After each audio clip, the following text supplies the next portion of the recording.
भैया, मैं घर जा रही हूँ। नहीं राधा, मुझे कुछ कहना है। क्या कहना है? बोलो बोलो, क्या कहना है?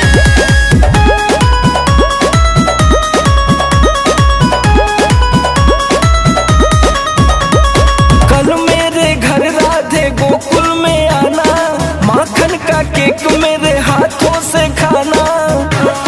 मैं कैसे आऊँगी? हाँ हाँ, कल मेरे घर राधे गोकुल में आना, माखन का केक मेरे हाथों से खाना। पूछेंगे कौन है ये लड़के जो भैया, कहोगे क्या मेरे किशन कन्हैया।